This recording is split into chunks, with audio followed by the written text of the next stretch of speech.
Most people don't know this, but when I started teaching English more than 10 years ago, the experience that I had speaking was pretty much all by myself, alone. So when I say that it is possible for you to develop natural speech like this at home alone, I really mean it because that's literally what I did. And today, I'm going to show you how. You'll learn the exact exercises that I use to improve my speaking skills. There's 5 of them. And in this very lesson, you'll also have the chance to practice them with me and my co-host and friend, 𝗥𝗲𝗹. So, let's roll. Hey, 𝗥𝗲𝗹. So let's start the lesson already with a little bit of an explanation of what we will do. So we're covering these 5 exercises that I did when I was still improving my English to get to the point where I would consider myself fluent. And these really worked. But at that point, I didn't have anyone to speak with. It was really hard to actually use my English with other people. And I was a little bit of a loner as well as a teenager, So I used these and they worked. So what we're going to do today is we're going to cover these 5 exercises in 3 steps each time we cover one of them. So first I'll explain what I did, then I'll demonstrate, and then I'll give you, the audience, and you as well, 𝗥𝗲𝗹, the chance to try it, to practice it. Yeah, we'll do it the easy way today. All right, so let's start with the first one, which is singing. Now, I know this is, I've done this before in this podcast. I like to sing, right? Do you like to sing? I sing when nobody hears it, so it would be outside of my comfort zone if you asked me to sing today. But yeah, I sing privately. I've heard you singing, so I know you sing very well. Well, yeah, because I've practiced, see? And the thing is, you're going to be by yourself doing this later, right? So it's not like no one's going to be watching you. And the great thing about this is that you can develop more clear articulation, your muscles of articulation, and it's a really fun way to use your voice. So here's what I did, what I would do back then. I would choose a song that I really liked, something that it's got to be a song that you just feel energized by, and I'll just choose a part from it to sing. And as a bonus, you can record yourself. I would do that too, and it's great for picking up on the things that you're saying wrong, or all the details, and then you can improve on that. So let me show you here with one of my favorite songs of all time from Jack Johnson, Upside Down. All right, let's do this. I wanna turn the whole thing upside down. I'll find the things they say just can't be found. I'll share this love I find with everyone. We'll sing and dance to Mother Nature songs. I don't want this feeling to go away. Oh, that was so upbeat. Nice. I think I've mentioned it already on this podcast as one of my favorite songs. You said upbeat, by the way. What is that? What is the meaning of that expression? Oh, it's something that is high tempo, very energetic. Like, you want to dance to this music. Now, upbeat, the word upbeat, reminds me of the title of the song, Upside Down, right? Upside Down, yeah. Yeah, because what is upside down, by the way? Do you know? Like when you turn things upside down, let's imagine like our head is at the top, and if you turn it upside down, a human being or a child, so the top will be at the bottom. The upper part is at the bottom, right? Yeah. And the lower goes up. So yeah, it's like inverted. So anyway, so why is singing so great? You can master individual sounds so easily because everything is so enunciated. And you can focus on the phonemes, and it really wakes up your muscles of articulation. You see, like I'm speaking more clearly now, maybe. I don't know if you could, at least I'm feeling it because I just sang. So, and you get all this energy. So there's some examples of sounds from the song that I think it's great if you pay attention to. Like I said, I'll find the things they say just can't be found. I'll find the things they say just can't be found. It helps you work on that D sound at the end of words, right? Found.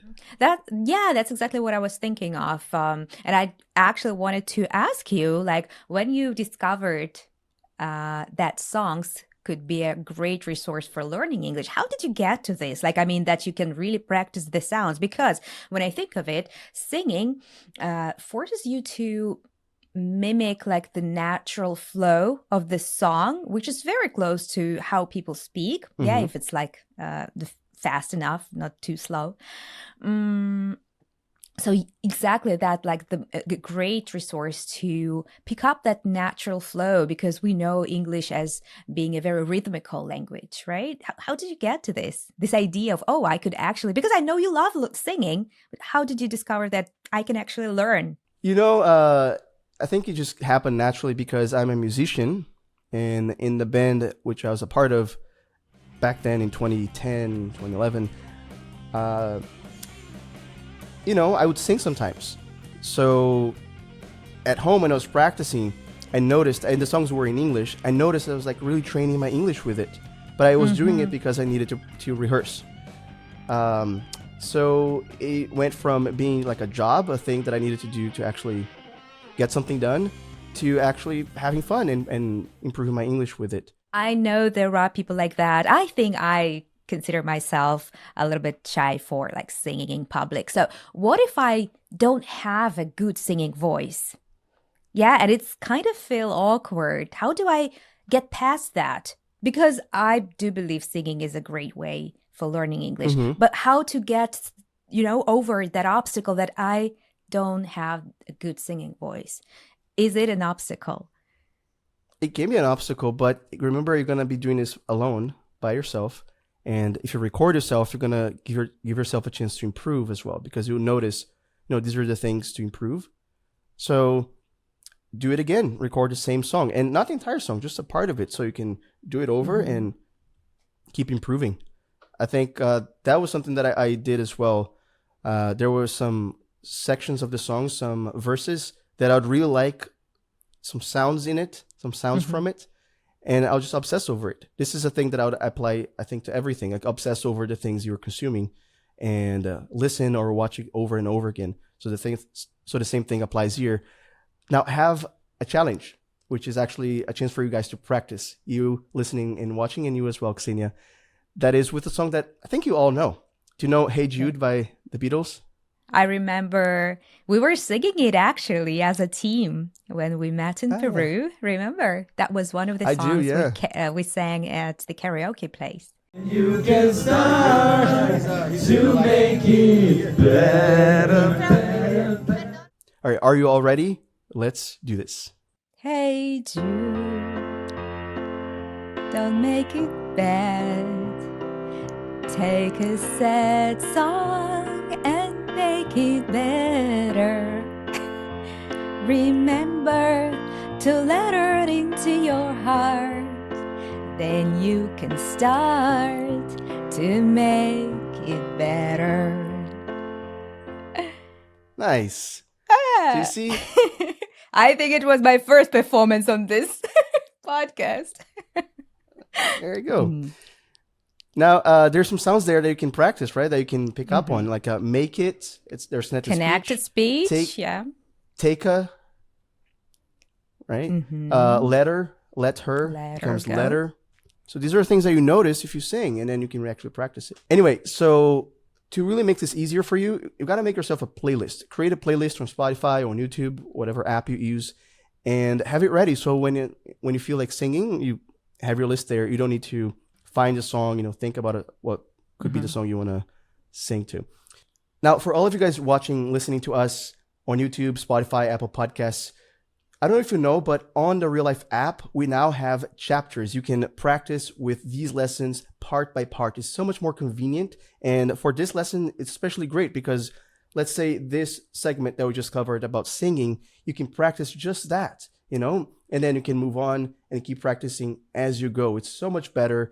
And you can click on the link in the description below to unlock this lesson completely free. If it's your first one, just click the link or search for RealLife English on your favorite app store, and we'll see you there. So come on, let's continue watching the lesson over there. All right, Ksenia, so let's move on to the second exercise. This one is walking and talking. Sounds pretty simple, but this one is great for you to improve your fluency, your capacity to express your own thoughts, to use your knowledge, all the words you already know. You got to use those, right? And use them in a meaningful way without just like being at home and trying to make up a situation where you need to use them. Actually go out there and use them for real. So I recorded myself taking a walk this morning and doing just that. Let's check it out. All right, so I know I need to go to the supermarket this morning. Gotta buy some tomatoes. Then I'll start working at 9. Have a couple meetings. Still gotta prep for that first one. I just love this tree. Look at these trees. How old are they? I know these are urban trees, but they're pretty old. All right, here are the tomatoes. They don't look so good. Oh man, check out the passion fruit. It's huge. Look at that. What? Awesome. Oh my God. Thank you so much for taking us on a walk with you. It was so cool to see the greenery. At least for this podcast, like I know I speak better when I do this kind of stuff, like some sort of physical activity before the podcast. So that's got to be true for using language in general. Now, did you notice what I did there? Like the types of things I said. For example, when I was at the park, I was thinking about what I wanted to do on my day. Like, okay, so what I'm going to do today. It's just a reflection, listing the things that I could do. So you could do that. Do just that. Like take a walk in the morning and think about what you do in your day and do that in English. Now, when I was at the supermarket, I was reflecting on the things that I was doing then. I was looking at the objects and naming them and being like, oh, okay, so I need this for that. I commented on stuff like the passion fruit, which was huge. Like it really was. Like you couldn't see in the video so much, but I've never seen such a large passion fruit, right? And on the street, I commented on my surroundings too. Does the location matter? I mean, like, doesn't matter where you go to have this exercise? Yeah, I mean, that's optimizing it, right? Improving it even more. But just go take a walk and don't judge your surroundings just like a walk, right? But if it can be at a place where you feel really happy, really joyful, that's even better. I think joy is the perfect ingredient for everything. Your performance will probably be a lot better, and you'll get a lot more out of it. You're such a courageous person, Izzy. Like, I mean, you were speaking English in the supermarket and you don't live in an English-speaking country. Was it a little bit awkward or not? I thought that it would be, because back in the day I would wear like earbuds. So people would just think that I was, I don't know, like speaking with somebody or whatever, not talking to myself. So I wouldn't look like a crazy person. And you guys can do that too, right? Just wear one of those and you'll be fine. But it didn't bother me. I think these days I'm not that shy. So for practice, we're not going to do this here, right? Because you need to go out to actually practice this. But take note of this. Add a reminder on your phone right now. So you really take action. And just 5 minutes. 5 minutes will be enough. And think about those things that I just said. Like reflect on what you'll do next. And also take a look at your surroundings and describe it. What catches your attention? What if I don't have words for what I see? Take note of that.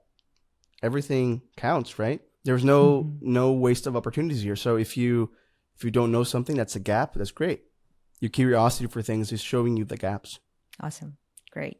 All right, now let's move on to the next exercise, which is another simple one. This is the simplest of all. That is record myself reading. I'll do that too.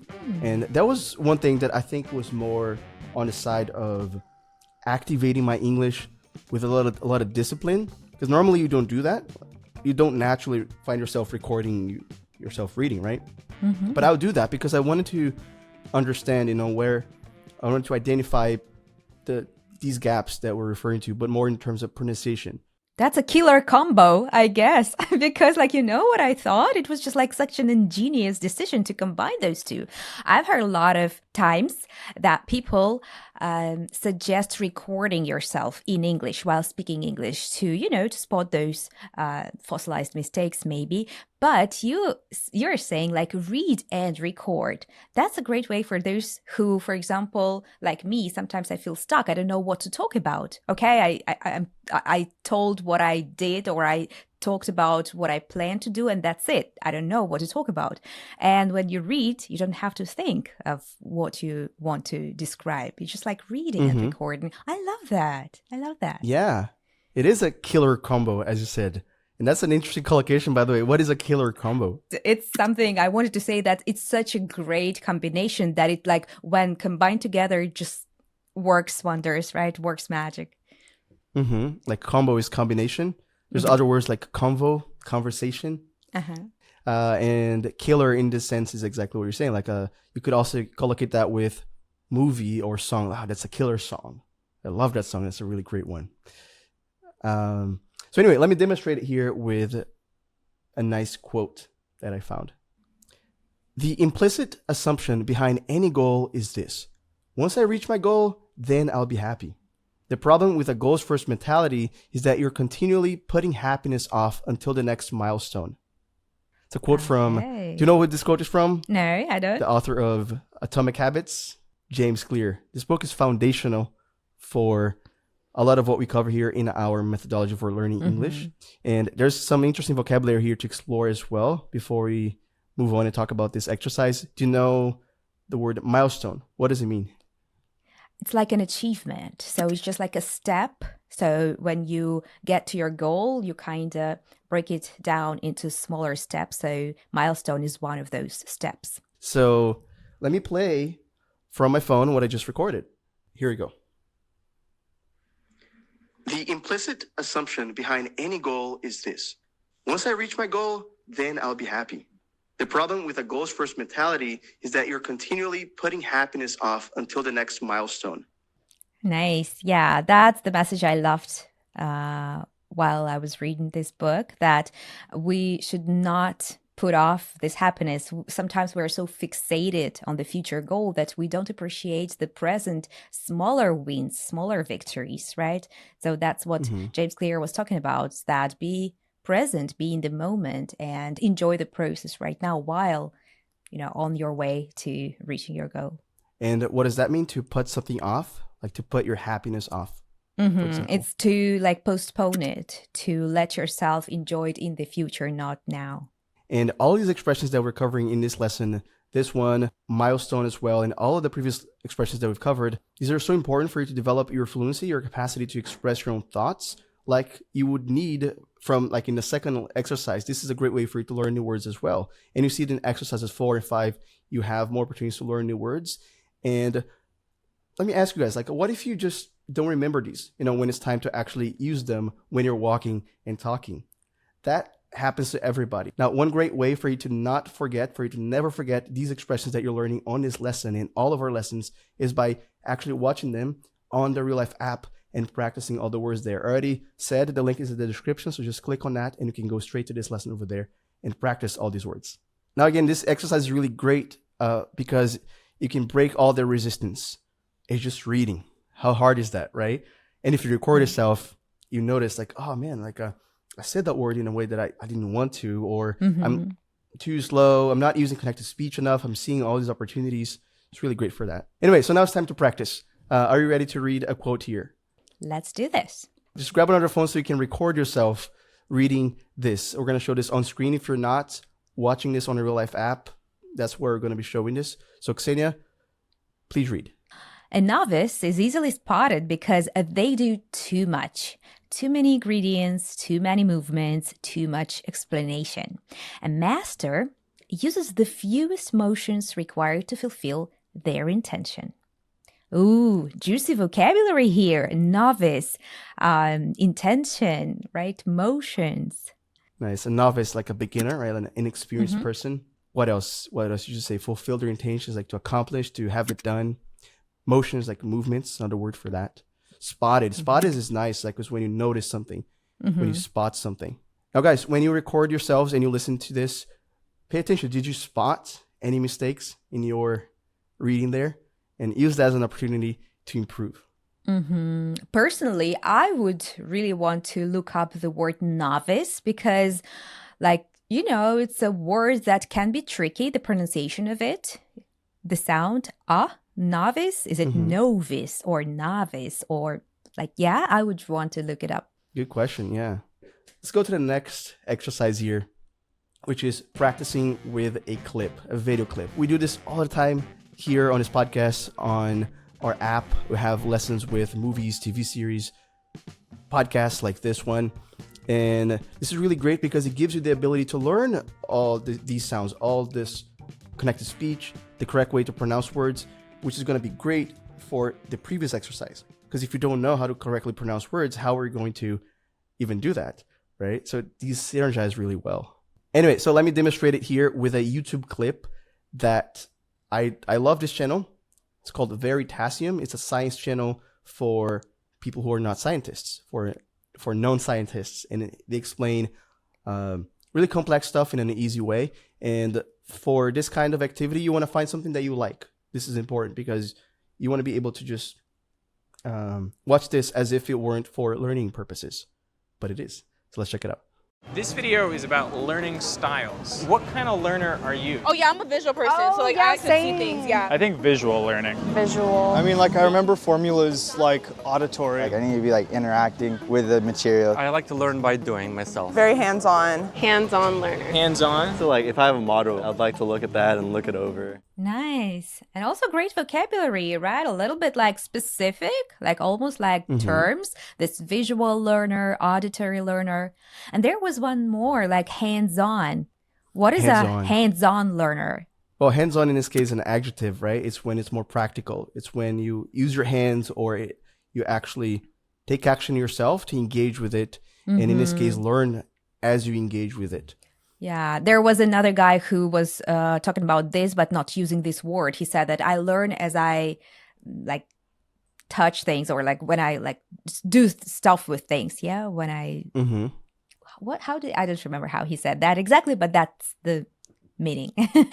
Now in this video, Derek, the creator there, the owner of the channel, he debunks this theory of learning styles. Like some people are better when they listen, some people are better when they see. There's a whole study on this showing that is actually not true. We'll see later. Yeah, we'll see later what actually works. He'll show us. But let's talk a little bit just about some of the expressions that we hear in the way they were being pronounced, because that's what I would do, the exercise that I would do. I'd watch and then pay attention, close attention to the sounds, like interacting. Where's the T there? Interacting, interacting, the guy said. Interacting. How about auditory? Where's the U? Auditory. In Portuguese, I would say auditory, but there's no U, right? It's auditory. Or visual. I think visual learning. Visual. Not visual, but visual, right? And connected speech, there was a guy who said, so I like to have a model. I'd like to look at that, to look it over. Like, if I have a model, I'd like to look at that and look it over. So see the way he's connecting all those words. So pay attention and you're going to learn a lot just while having fun. Like you can do with this lesson, for example. We're using a lot of connected speech here. We're saying words, we're pronouncing them in the way they should be pronounced. And if you pay attention, if you're actually watching with the transcript, you can see, oh, that's nice, the way they said that. But how do you usually pick the videos, or picked in the back in the day? How did you choose the videos to watch and learn? Oh, this is one thing that I still do to this day because I'm just living my English, right? I watch stuff. So I'm a big YouTube consumer. I don't know if on a daily basis, but on a weekly basis, I watch several videos and I'm learning while I'm doing that. To this day, I still pause and be like, that's a nice way to say that. I've never heard it that way, for example, where this is a new word to me. So let's practice now. And I'm going to challenge you guys who are watching. Not you, Ksenia, because you're a master at this, right? You're really great at explaining vocabulary. So it's going to play a clip here. And I just want you to take note of the words, the sounds that really pop to you. By the way, now Derek's going to explain what actually works. What is the kind of thing that makes more sense? If you're a teacher, if you're trying to learn more effectively, what works? Check it out. So if learning styles don't improve learning, then what does? Well, there's a large body of literature that supports the claim that everyone learns better with multimodal approaches, where words and pictures are presented together rather than either words or pictures alone. Now there's going to be words as well as the picture. We're going to see if this is any better. This is known as the multimedia effect, and it explains, in part at least, why videos can be such powerful tools for learning, when the narration complements the visuals. Duck. Heart. So just to give you guys to help you a bit, I didn't find some words there that I particularly find interesting, like literature. Like, what is that? It's like, that sounds completely different from the way it reads. It's a literature. Okay, there's other words as well, but I'm going to leave that to you. Now, as I said before, you know what are really great clips for you guys to practice, you listening, watching us, for you to practice with? These podcasts. And there are people who are doing just that and really improving their speaking skills by themselves at home alone using the RealLife app. And I have here a message from our learner of the week. Let's do our shout out to Jeannie Nascimento. This app is so complete. I like the way they teach us English and how they help us to improve. I was feeling so stuck in my English because I don't have a partner to study with. Then I found RealLife on YouTube, and after that, I found out their app and the way that I can use it freely. I'm so happy and grateful to you guys. Thank you so much. Ah, yeah, Jeannie. This is it. And she's doing exactly what I was talking about. Really awesome message. Thank you so much. All right, Xenia, now let's move to our final exercise, which is shadowing. This is a classic one. I think lots of people do it, but I had my own way of doing it, which I didn't learn from anybody. I heard that it existed as an exercise, shadowing. I heard a little bit about the theory of it, but I developed my own way of doing it. Such a mysterious name, shadowing. Maybe you want to explain what it is about, or did you want me to tell it about this method? Tell me about the way you do it, because it's probably similar. The way I did it in the past would be I would listen to an audio. Usually it was an audio for me. I would have a text, so I would follow both the text and the audio. I would pay attention to the pronunciation, to the intonation, and I would try to reproduce it like as closely to the original as possible. Pretty much that. Now, the idea is that you're shadowing the person who's speaking, so you're speaking at the same time. That's how I would do it. I don't know if that's how you would do it.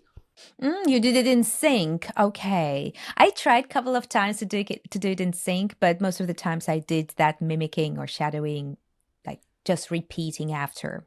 Like pausing. Now, the way I did it, I felt it was more dynamic, and that's what we're going to try today. And here's how it works. You got to pick a clip, a scene from a movie, a TV series. I find TED Talks to be the best tools for this. So choose a TED Talk you like.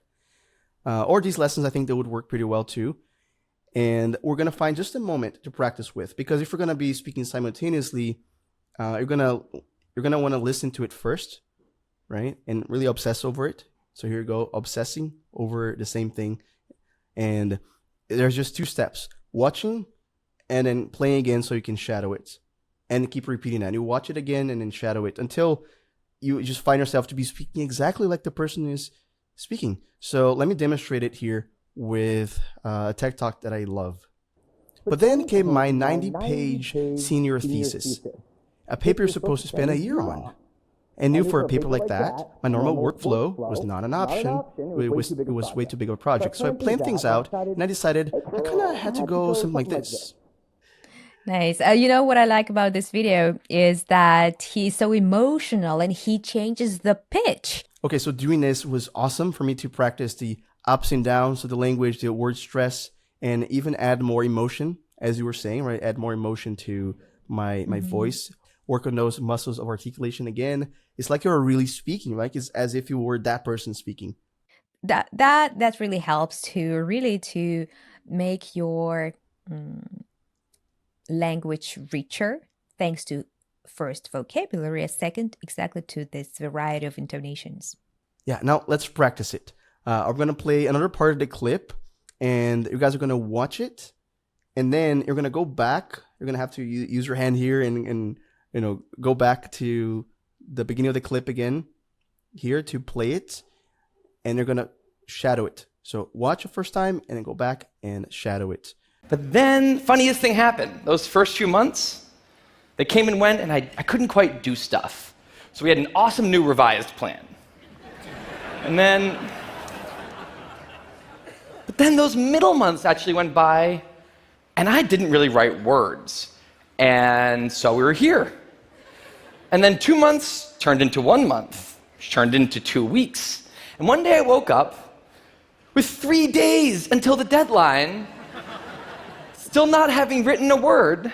Anyway, so that's it. Now you guys go back and watch that again, now this time shadowing. You can see the words on screen if you're on an app, and that's going to be really great for you to, again, work on those muscles of articulation and speak like just Tim Urban, this great storyteller, blog writer. It's really awesome, and he's talking all about how to avoid procrastination in this TED Talk. I love this one.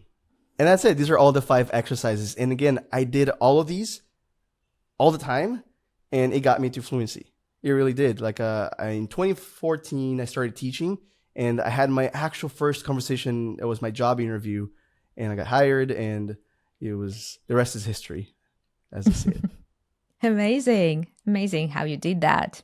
Now let's do a recap of the 5 exercises. I said that the first exercise is singing. I decided to start with it because it really shows all that energy. It reveals that English can be fun, and you can have fun while you practice speaking. The second exercise was walking and talking. The third one was record yourself reading. The fourth one was practicing with a clip. That could be a movie, series, YouTube clip, podcast like this one. And the fifth one was shadowing. Yeah, guys, so I'm sure you would be interested in experimenting with these 5 exercises and include them in your study plan. Guys, if you're enjoying these lessons and learning with them a lot, a free way to support us if you're here on YouTube is to subscribe to our channel and give this video a like, because it helps YouTube understand that you found this video valuable and so that other learners can find these videos as well. And if you're on Spotify, Apple Podcasts, or any other streaming platform, do the same there. Follow us there, give us a 5-star review, and share this podcast with your friends who want to learn English as well. Yeah, Ksenia, thank you so much for joining me in this one. It was really great to revisit all these exercises. Some of them I still do. I can't stop doing them because it's me. It's what I do. I don't just teach English. I actually live my English every day. It's part of who I am. And guys, as we always say on this podcast, at the end of our lessons, a really important message that we believe in, that if you're able to just take this with you and really reflect on it, because we really believe in, and it's the reason why we're doing all of this, that no matter what divides us, that which unites us, all humanity, no matter our differences, race, gender, sexuality, cultural differences, no matter what these differences could be, what unites us is far greater. 1, 2, 3. Yeah. If you have the issue of sounding like a robot when you speak English and not really being your true self, well, then today's lesson will be perfect for you. Now imagine this. You're listening to someone tell you a story that goes like this. Yesterday, I went to the supermarket. I wanted to buy bread. I couldn't find it, and I came home. That's how many learners sound because they haven't mastered the flow of going from phrase to phrase more smoothly. Now, that line, it could have actually sounded like, so yesterday I went to the supermarket because I wanted to buy some bread, But the thing is, I couldn't find it, so I came home. Now, what made a difference there was not advanced vocabulary or grammar. It was actually those linking words and connectors and fillers that we often overlook. Words like, well, like, anyway. And that's what you will learn and master today so you can sound more natural when you speak, and all in a really fun way with Ethan and I.